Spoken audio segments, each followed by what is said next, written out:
And then we're going to connect the dots, and it's going to be a beautiful explosion of sorts. So here we go, folks. 2007. I'm curious about, all right, let's see, the TNG films sort of, I don't think were healthy for the Star Trek franchise. I think Berman helmed Star Trek amazingly during the golden age of the franchise, which would have been the 1990s. You know, you had TNG was going strong, and then DS9, and then Voyager, and then Enterprise came along, and people didn't dig the Enterprise, understandably so. And then Nemesis came out. It's just like, and something about the TNG films. It's just too huge to get into there. But they weren't the television show. The television show is the real next generation characters. And this is kind of weird. I can't just go from Star Wars to Star Trek like this. That's hard for me. But anyway. You look like the early TNG season 1 shows, which I'm going through right. Well, we're going through right now, and you look at the imagination of it, and all the characters have a place, and it makes sense. And like Deanna Troi, she just comes alive. There she is. She's awesome. She's alien. She is totally TNG. And then you watch the movies, and it's just some actress in some really bland-looking uniform doing nothing. Like, everybody's identities didn't transition well into TNG, and you had Picard doing more action-type stuff. He was a little... it's just, I don't want to get into that, but you know what I mean. Another thing for another time. But the TNG films, I think, really missed the mark. A little bit of it is, when you actually think about it, I don't want to be so extreme as to say they were offensive. In fact, I have a soft spot in my heart for the TNG film franchise, just a little bit. Mainly Insurrection, I suppose, or First Contact. Everybody says First Contact's the best, and I think maybe Nemesis. I don't want to say, everybody says that, it's cool if you say Nemesis is underrated and First Contact is overrated, but I think there's some truth to that, but I'm not going to give Nemesis any grace. I see what they were trying to do with it, though, but, there's another thing. When you look at something in concept, it may look fine, but then when you actually put it into practice, it just doesn't work. That happens. Anyway, the franchise was sort of tiring, and I applaud Berman for keeping it alive as much as he did, and maybe there were some things where he could have stepped in and said, well, as far as the branding was concerned, and you look how Enterprise just didn't feel like Star Trek. That was the first time where it really felt like, okay, we're not doing the imagination bit anymore. This is boring, dry, modern television, baby. 20 minutes of commercials, that sort of thing. Oh, man. That's what it felt like. And so the Star Wars was dead. No, Star Trek was dead. Gee whiz. And it was really just watching the old episodes that was keeping it alive at that point. So anyway, after that little ramble in there, what's the next Star Trek thing going to be? Are we going to have another television show? Are we going to have a movie? What's going on? So the reason I'm taking you back to 2007 is for my own personal journey with Star Trek's reboot. And it is a reboot. And, well, no argument there. I'm on the Star Trek website, StarTrek.com, back when it had its old layout. Oh, pretty fun. I had tons of fun at StarTrek.com back in those days. But anyway, I was on there and, looking at the pages, the page showing all the Star Trek movies. And there you scroll down to the bottom, you got Star Trek 11 right there.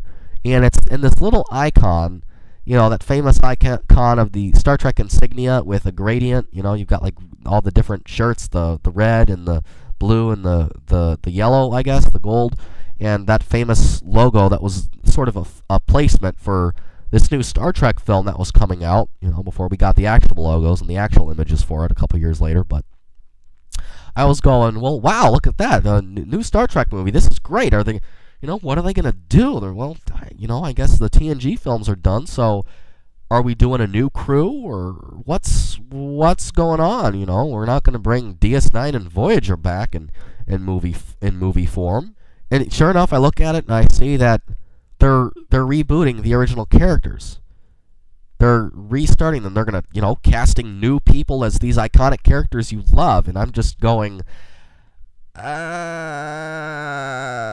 okay. And all right, let's just go to 2009. The movie comes out, and I saw the movie on my birthday, and I really, really wanted to love it. And I came out of the theater going, that was a nice little homage. That was a nice little film. Leonard Nimoy. Leonard Nimoy was so great in that, and it really was a nice movie. And cool end, such a fun ending. There's the crew there, and they're all bringing back that imagery. And Kirk is crossing his knee in the captain's seat.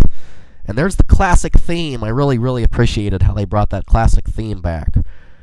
But the reality was, I was pretty bored during the actual movie. Like, if throw all our presuppositions about the movie behind us, what it means for the franchise, all that sort of thing. I was personally bored in the theater by the movie. I didn't realize that I was bored at the time, but it was just sort of, I'm staring at this screen, and there's all these seizure-inducing things blinking, and this red matter, these black holes, whatever it is, just sucking up the screen and just going, all this crazy nonsense. And then the scenes with Nero were just life-sucking. There was once this image I saw online. It was hilarious. It said everything that was wrong with Nero, like the whole plot hole of it, all that, just right on the image. One of those images you find when you're just putting in random stuff in the Google search, for the images. And I tried to actually, upon preparing for this show, I tried to find that image, and I was going to read it to you, and it was pretty hilarious, but I couldn't find the image. But anyway, yeah, the whole thing, I don't really want to review Star Trek 2009 real into depth here, but I'm just going to tell you what my problems have been with it. But first of all, I'm going to tell you what good I have recognized from it. And, man, I picked up the Blu-rays for it, the 3-disc Blu-ray special edition set for Star Trek 2009, and it was pretty awesome. I gotta tell you, it was amazing. The bonus features and all of the respect they all seem to have for Star Trek of old. Now I have to call it that. The Blu-ray bonus features, the behind-the-scenes stuff, was infinitely better than what was on the DVD that all of us had. The DVD that was sent to all the movie stores that are all at the movie stores, and just the one disc thing. I don't. But anyway, one thing that seemed a little awkward to me about this new Star Trek movie that was coming out was, listen, the last thing in the franchise was Enterprise. Duh. But the point is, it came out only like 4 years prior to the new movie. Let's see if I did my math right. I'm terrible at this. Let's see. 2009, 2008, 2007, 2006, 2005. I guess that's right. Who cares?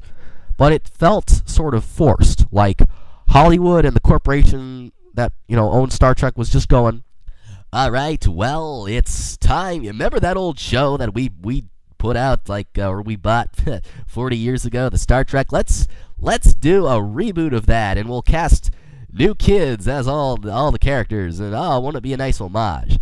That's sort of what it felt like, as if everything that came after TOS and this huge, beautiful franchise just wasn't there.